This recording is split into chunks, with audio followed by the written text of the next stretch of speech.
So before I start this video और मैं आपको यह बताऊं कि क्रिप्टो मार्केट क्यों क्रैश हो रही है, मैं चाहता हूं आप लोग एक बार आरबीआई गवर्नर की स्टेटमेंट को सुनिए क्रिप्टो करेंसीज के ऊपर। क्रिप्टो करेंसी जो है, आरबीआई का स्टैंड मैंने पहले स्पेल आउट किया हुआ है। हमारा जो पोजीशन है वो बहुत ही क्लियर है। Cryptocurrency, private cryptocurrency और whatever name you call it, हमारा जो मैक्रो इकोनॉमिक स्टेबिलिटी और फाइनेंशियल स्टेबिलिटी के लिए बहुत बड़ा एक थ्रेट है।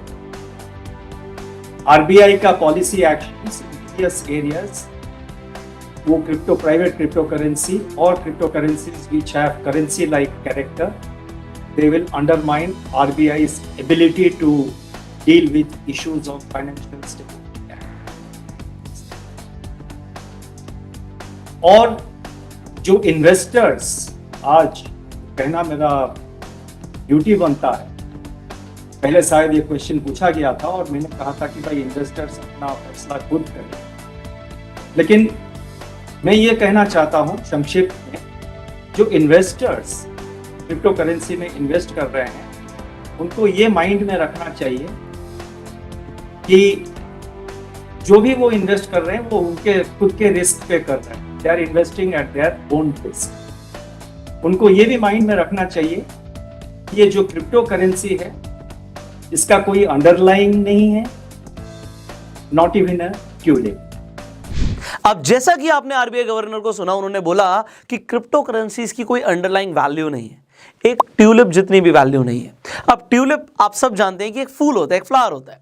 अब ये ट्यूलिप से क्या लेना देना है, ट्यूलिप क्यों बोला, अब मैं आपको बताता हूं। आप लोगों ने ट्यूलिप का नाम तो सुना होगा, बट कई सारे लोगों ने ट्यूलिप मेनिया के बारे में नहीं सुना होगा।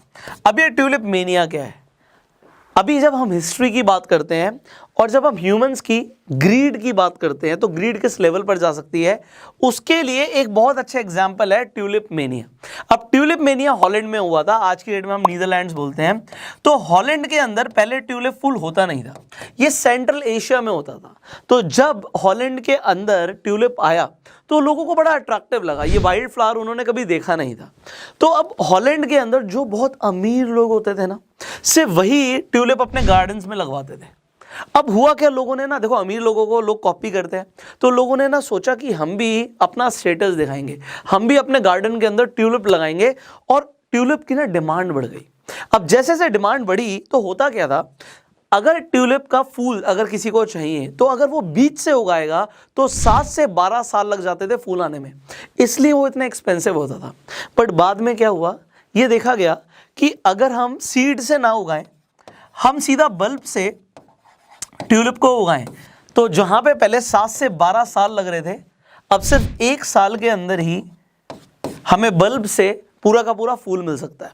तो ये बल्ब की ना डिमांड बहुत ज़्यादा बढ़ गई, और इसकी डिमांड इतनी ज़्यादा बढ़ गई, आप सोचो एक फूल की कीमत कितनी हो सकती है यार, कितना पैसा दे देगा वो इंसान एक फूल के लिए। मैं आपको बताता हूँ, अपने पीक पर, ये 17वीं सेंचुरी की बात कर रहे हैं हम, स्पेसिफिकली 1634 से 1637 के बीच में जो ये बबल आया था, इसमें जो एक फूल की कीमत थी ना, वो 4000 सोने के सिक्कों के बराबर हो गई थी। अब उस टाइम के हिसाब से अगर आप लगाओगे तो आज के हिसाब से आप देख सकते हो तकरीबन $150 के आसपास एक गोल्ड कॉइन था। तो हम फ्लोरेंस की बात कर रहे हैं जो इटली की करेंसी थी, तो उस टाइम पे एक्चुअल गोल्ड की करेंसी चलती थी। तो 4000 एक एवरेज है। इससे अगर आप कैलकुलेट करोगे 4000 सोने के सिक्के और $150 के हिसाब से, तो 4.5 करोड़ का एक फूल हो गया था। और जो नॉर्मल फूल भी थे ना, वो भी 30-35 लाख के बिक रहे थे, जो कि लोगों के घरों से ज़्यादा की कीमत थी उस टाइम पे। अब ये चीज़ उन्होंने बोली और आपको समझ आ गया कि ट्यूलिप मेनिया ऐसा हुआ। इसके बाद क्या हुआ, जो मार्ट्स ट्यूलिप के ऊपर डील कर रहे थे वो स्टॉक एक्सचेंज पर लिस्ट हो गए एम्स्टरडैम के, एंड बाद में डेरिवेटिव ट्रेडिंग होने लगी, लेवरेज ट्रेडिंग होने लगी। लोगों के पास पैसा नहीं था, बट क्रेडिट पे लोन लेकर उन्होंने कि हम जितना अफोर्ड नहीं भी कर सकते, बट आगे तो रेट बढ़ जाएंगे, हम लोन्स रीपे कर देंगे, उन्होंने डेरिवेटिव ट्रेडिंग करी ट्यूलिप्स के ऊपर। एंड फिर हुआ क्या कि एक बार इतना ज़्यादा प्राइस हाई हो गया और उसके बाद बायर नहीं था कोई, एंड जब मार्केट क्रैश होना शुरू हुई तो लोगों ने जितना पैसा लगाया था ना, उसका 1/4 भी देने के लिए कोई रेडी नहीं था उस ट्यूलिप को खरीदने के लिए। तो यहाँ पे एक बहुत बड़ा क्रैश हिस्ट्री में आ चुका है। तो आरबीआई गवर्नर रिलेट कर रहे हैं इसे कि ट्यूलिप मेनिया जो हुआ था, वो भी एक मेनिया का मतलब होता है पागलपन, तो ट्यूलिप मेनिया जो हुआ था, अभी क्रिप्टो करेंसी वर्ल्ड में कुछ ऐसा चल रहा है। अब एक तरफ तो हमारे जो आरबीआई गवर्नर हैं वो बार बार ये बोल रहे हैं कि भैया अपने रिस्क पर ही आप पैसा लगाएं, वो ये बोल रहे हैं कि इंडिया की मैक्रो इकोनॉमिक्स के लिए और फाइनेंशियल स्टेबिलिटी के लिए क्रिप्टो करेंसीज खतरा है। और दूसरी तरफ हम लोग क्या देखते हैं कि गवर्नमेंट यहाँ पे 30% का टैक्स भी लेकर आ रही है, मतलब गवर्नमेंट को पैसा भी चाहिए। एक तरफ निर्मला सीतारमन जी कह रही है जी टैक्स लगेगा, टीडीएस कटेगा, और जीएसटी की भी प्लानिंग चल रही है। और एक चीज़ और जो लास्ट वीडियो में आप लोग पूछ भी रहे थे कि क्रिप्टो के ऊपर जब हम टैक्स की बात करते हैं, अभी जो आप टैक्स, आपको पता है कि नए बजट के अकॉर्डिंग आपको 30% का जो टैक्स आपको समझ आ रहा है कि आपको क्रिप्टो करेंसी के गेन्स पर देना पड़ेगा।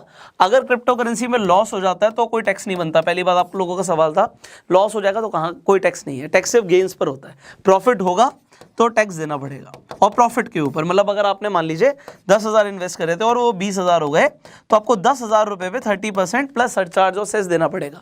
बट जब हम जैसे कि स्टॉक्स के अंदर बात करते हैं, अगर हमें लॉस हो जाता है तो आप सिर्फ क्रिप्टो का लॉस क्रिप्टो के गेन से ही स्क्वेयर ऑफ कर सकते हो।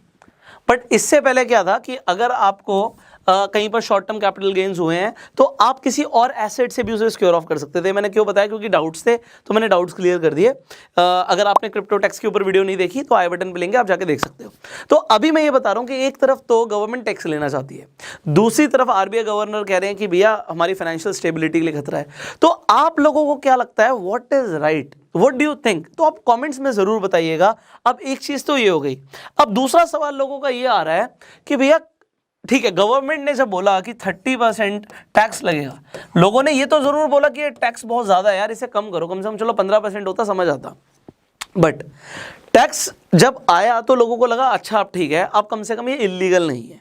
अगर हम डिजिटल एसेट्स की बात कर रहे हैं तो पहले लोगों को लग रहा था कि भैया पता नहीं क्या होगा, ये इलीगल तो नहीं है और हम कोई इलीगल ट्रांजैक्शन तो नहीं कर रहे, तो ये समझ आ गया लोगों को इलीगल नहीं है, टैक्स लग गया, सो अभी हम इसे इलीगल नहीं बोल रहे।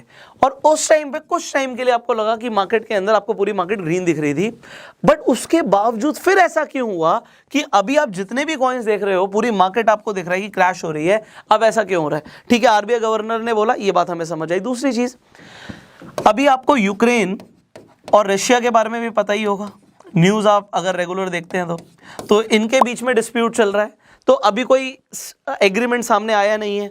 तो होता क्या है, जब भी किसी कंट्री के बीच में और कंट्रीज के बीच में डिस्प्यूट हो जाती है, वो वॉर लाइक सिचुएशन हो जाती है, तो उस टाइम पर सारी फाइनेंशियल मार्केट्स पे इंपैक्ट पड़ता है। तो अभी स्टॉक मार्केट पे भी इंपैक्ट दिख रहा है लोगों को, और अब क्रिप्टो के अंदर भी पैसा तो लगा ही है ना, तो फाइनेंशियल मार्केट तो ये भी हो गई, तो फाइनेंशियल मार्केट्स पे इसका भी इंपैक्ट है। इसके साथ साथ अगर हम इन्फ्लेशन की बात करें तो अभी जो डेटा सामने आया है, यूएस के अंदर रिपोर्ट किया जा रहा है कि 7.5% का इन्फ्लेशन आ गया, महंगाई बढ़ गई है 7.5% से, जो कि पिछले 40 सालों में नहीं हुआ। मतलब महंगाई इतनी बढ़ गई। मैंने आपको इससे पहले बताया था कि यूएस लगातार नोट प्रिंट करती जा रही है, इनफैक्ट इंडिया ने भी नोट प्रिंट करे हैं, और जब इतनी करेंसी प्रिंट कर दोगे इन्फ्लेशन आएगा ही आएगा, और 7.5% रिपोर्ट की है। और अब है क्या, समझो, सारे इंस्टीट्यूशंस ने जो अपने यहाँ पे जो इंटरेस्ट रेट करे हुए थे वो बहुत कम करे हुए थे, और इन्फ्लेशन इतना ज़्यादा है। मतलब अगर आप बैंक में भी चलो पैसा रख रहे हो या आप लोन ले रहे हो तो वहाँ पे इंटरेस्ट रेट बहुत कम है, और यहाँ पे इन्फ्लेशन बहुत ज़्यादा है, तो लोगों का तो ओवरऑल नुकसान हो रहा है। ऐसी सिचुएशंस में फाइनेंशियल मार्केट्स के अंदर आपको एक इंस्टेबिलिटी दिखती है, और ये रिपोर्ट किया गया है। एक्चुअल में इससे कई ज्यादा इन्फ्लेशन होगा, 10 से 15% तक भी हो सकता है। सो इन्फ्लेशन जो रिपोर्ट है वो ये है। आपको समझ आ रहा है यूक्रेन और रशिया के बीच में भी यहाँ पे डिस्प्यूट है, एंड हमारे ही गवर्नमेंट के अंदर एक तरफ टैक्स की बात की जा रही है, एक तरफ बोला जा रहा है इट इज रिस्की। सो काफी कुछ मार्केट में चल रहा है, और उसकी वजह से अभी अगर आप देखोगे, इस वक्त चेक करोगे जो फियर एंड ग्रीड इंडेक्स है, तो आपको समझ आएगा कि फियर बढ़ गया है। जब फियर बढ़ जाता है तो उस टाइम पे आपको एसेट्स के और इनफैक्ट स्टॉक मार्केट के अंदर भी, स्टॉक्स के भी आपको दिखेगा कि प्राइस नीचे जा रहे हैं, क्रैश हो रहा है। तो अब ये कब तक रहेगा, जब तक ये सारी चीजें थोड़ी सी क्लैरिटी नहीं मिल जाती। एक तो हमें अभी क्या इंडिया के अंदर कोई लॉ नहीं आया क्रिप्टो करेंसी के ऊपर, ना गवर्नमेंट ने बैन किया है ना रेगुलेट किया है, तो अभी सिर्फ टैक्स की बात करी गई है। तो एक तरफ तो लोगों को ये समझ आया चलो इलीगल नहीं है, दूसरी तरफ यहाँ पे इन्फ्लेशन बहुत ज्यादा है, ओवरऑल फाइनेंशियल मार्केट्स में अगर इंस्टेबिलिटी होगी उसका फर्क क्रिप्टो पे भी पड़ेगा। एंड यहाँ पे अगर आपको पता लग रहा है कि ये सिर्फ 2 देशों की बात नहीं है, कई सारे देश रशिया को सपोर्ट करेंगे, कई इन्हें करेंगे, और इनफैक्ट इसके अंदर यूरोप के भी कई देश इन्वॉल्व हैं, तो ये ओवरऑल वर्ल्ड पे इंपैक्ट पड़ेगा। अब अगर ऐसी भी कोई भी सिचुएशन होती है, मैंने आपको बताया कि हर मार्केट पे इंपैक्ट पड़ता है इसका। सो फाइनली ये कब तक चलेगा, जब तक ये सारी चीजें ठीक नहीं हो जाती। बट आपका क्या मानना है, जैसे मैंने बताया, तो वो कमेंट्स में जरूर बताइएगा, क्योंकि बहुत सारे लोगों के ओपिनियन पढ़ते हैं और भी कई सारी इंफॉर्मेशन लोगों को पता लगती है। सो आई होप मैंने आपके जो अभी डाउट्स थे उन्हें क्लियर करने की कोशिश करी होगी और आज आपको ट्यूलिप मेनिया के बारे में पता लगा होगा। इसके साथ साथ मैं आपको बताना चाहूंगा हमारे आज के एजुकेशन पार्टनर के बारे में, जिनका नाम है CoinDCX। सो CoinDCX इंडिया का safest and simplest crypto currency exchange app है। ये क्रिप्टो ट्रेडिंग और ऑनबोर्डिंग बहुत आसान बना देती है नए और एग्जिस्टिंग यूजर्स के लिए। यहां पे आपको एक फ्री प्लेटफॉर्म मिलता है सीखने के लिए, DCX लर्न, तो उसका भी लिंक डिस्क्रिप्शन कमेंट बॉक्स में है, जिस पर जाके आप क्रिप्टो करेंसीज और ब्लॉकचेन के बारे में सीख सकते हो एंड उसके बाद आप डिसीजन ले सकते हो whether you want to invest और नॉट। अब यहां पर CoinDCX पर जो भी आपको क्रिप्टो दिखते हैं वो प्रॉपर्ली क्वालिटी चेक्ड है। इन्होंने एक 7M मॉडल को डेवलप किया जिससे मैनेज कर सकते हैं रिस्क को क्रिप्टो करेंसी से रिलेटेड, जिसका एम ये है कि यहां पर प्रोटेक्शन बढ़ाना है रिटेल इन्वेस्टर्स का एंड एजुकेट करना इन्वेस्टर्स को about the risk, features, technicals and fundamentals related to crypto projects. इस मॉडल के साथ CoinDCX हेल्प करना चाहता है improve investors protection and maintain fair and transparent markets, reduce risk associated with crypto currencies. यहां पे जब आप डाउनलोड करेंगे CoinDCX को, लिंक डिस्क्रिप्शन कमेंट बॉक्स में है, आप साइन अप करेंगे, अपनी KYC कंप्लीट करेंगे और अपने बैंक अकाउंट को लिंक करेंगे। आप चाहें तो मिनिमम डिपॉजिट 100 रुपए का कर सकते हैं, 10 रुपए से आप ट्रेड कर सकते हैं और एक प्रोमो कोड को यूज कर सकते हैं पुष्कर100, जिससे आपको सैंपल बिटकॉइन मिलेगा 100 रुपीज का। सारी ट्रांजैक्शंस यहां पे ट्रांसपेरेंट है विदाउट एनी हिडन चार्जेस। अगर आप कोई डिजिटल एसेट को CoinDCX के वॉलेट में डिपॉजिट करते हो तो कोई चार्ज नहीं है, और अगर आप नॉर्मल करेंसी से, हम फिएट करेंसी भी बोलते हैं, उससे अगर आप कोई ट्रांजैक्शन करते हो जैसे कि debit card, credit card, net banking, तो 2% का यहां पे चार्ज लगता है। यहां पे मल्टीपल सिक्योरिटी फीचर्स मिलते हैं जैसे कि 2 factor authentication and withdrawal password etcetera. यहां पे यूजर्स को कंप्लीटली जो फंड्स हैं उनके वो सेफ एंड इंश्योर्ड रहते हैं एंड कभी भी आप 24/7 डिपॉजिट कर सकते हो, फंड्स को विड्रॉ कर सकते हो। CoinDCX आपको प्रोवाइड करता है प्राइस अलर्ट फीचर की, जब कोई प्राइस आएगा तो आपको अलर्ट मिल जाएगा उसके बारे में। यहां पे ये ऐप जो है ये ISO सर्टिफाइड है और सारे नेसेसरी कंप्लायंसेस और रेगुलेशंस को फॉलो करती है, including KYC and AML procedures. Finally CoinDCX का टैगलाइन है फ्यूचर यही है। आप डाउनलोड कर सकते हो CoinDCX को, लिंक डिस्क्रिप्शन कमेंट बॉक्स में है। आपको ये वीडियो कैसी लगी अगेन आप कमेंट्स में बता सकते हो। अपना प्यार देने के लिए लाइक कर दीजिए, फेसबुक पर वीडियो देखना है फॉलो कीजिए, यूट्यूब पर देखना है सब्सक्राइब कीजिए, बेल आइकन पर क्लिक कीजिए। I will see you in the next video, till that time you go self made.